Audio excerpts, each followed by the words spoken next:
What do you do when you decide to read any book? If you don't have it, I assume you go on Amazon or a nearby bookstore, you buy it and you start reading it, right? Or if you already have it, you just pick it up from the shelf and you start reading it right away without giving it a second thought. You start on page 1 and hopefully you end up on the last page, right? However, things don't always go so smoothly, do they? Sometimes you stumble across very intricate passages, subtle meanings, things that are not so clear to you. And this is frustrating, I know. I've been there.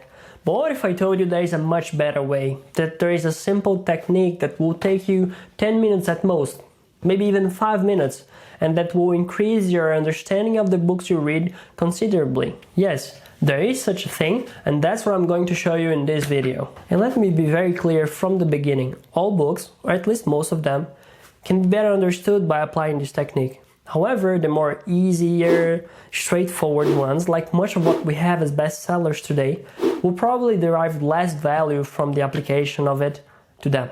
And you'll see why. To illustrate my point before I review what the technique is, and it is a very simple one, let's take a couple of books I read recently and compare them to a much simpler one like this here. Super good. This one here is a very straightforward one.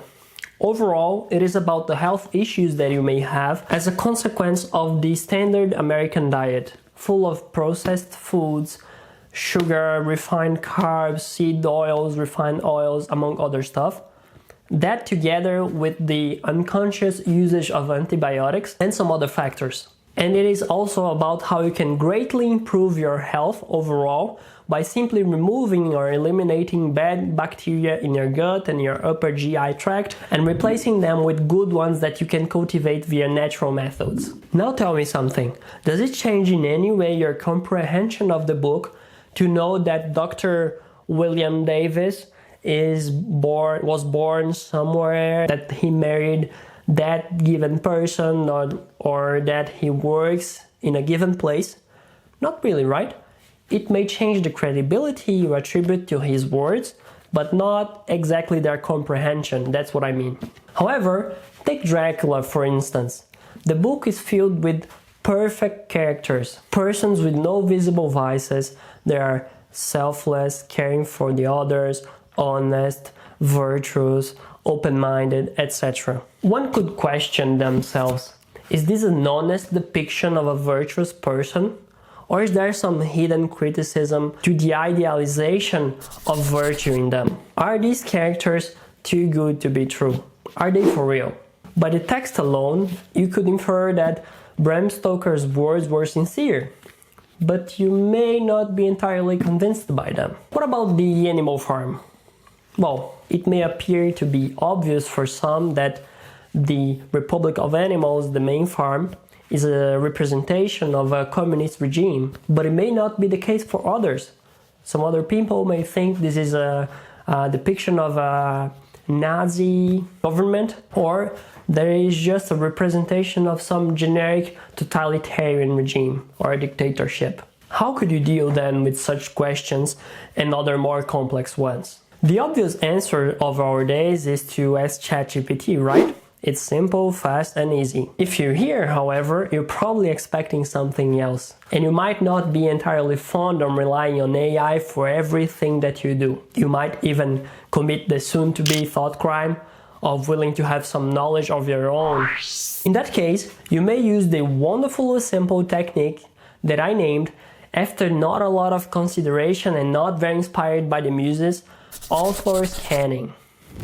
And what is that exactly? Well, before you pick up the book, you go on Google, or GPT for that matter, which is ironic, I know, and then you look the author up, like if you were doing a bibliographical research, because that's basically what you're going to do. And for this purpose, I like to use Grokpedia. It is like Wikipedia, but powered by Grok, and they claim it is fact-checked, but this makes me more concerned than anything else. But for most of the usages we have with this technique, it is enough. And here is where the scanning part comes in.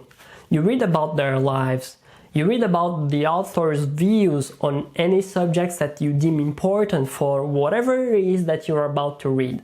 So usually it's politics, morals, religion, economy, their upbringing, etc. And if they never said something about a subject that interests you, you can try to infer from their lives. Usually you have enough details to do a little bit of this. But be careful, there is a fine line that it's easily overstepped if you're trying to infer words from someone's lives, that after crossing it, you might be putting just words in their mouth. So be extra careful here. Applying the technique to our example here, that's what I did. I could assume that Bram Stoker's words and depiction of virtue in his characters was not a satire. And why is that? Well, from his religious moral upbringing first, then from his stance on vice and virtue on novels. He had a very clear instance that vices should not be softened or not depicted in novels because their representation, their clear representation, shone even more light on virtue. So all of that gave me what I needed to confirm that he was being earnest in his descriptions of virtue, although they might seem exaggerated for some. And Orwell himself was a Marxist activist in his youth that after became disillusioned with the communist movement without ever abandoning the socialist ideals as he saw them. So that's why I had this feeling that The Animal Farm was not really a blunt criticism of the communist movement as a whole, but it was more like a criticism, yes, of totalitarian regimes, with a warning that popular revolutions could be distorted if corrupted elites seized power.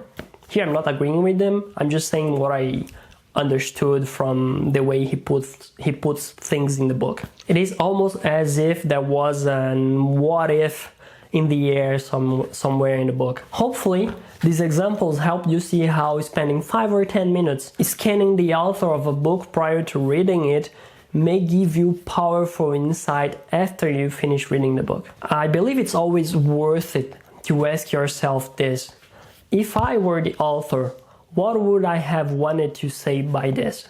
And it is hard, if not impossible, to ask that question without even a minimal basic knowledge of who the author was. I hope this video was useful to you, and I would really like to know your thoughts about this technique. And I would also love to hear from you if you have any techniques like this that are simple but very effective that I could use myself in the future books that I'm going to read. Thank you very much for staying so far, and see you in the next one.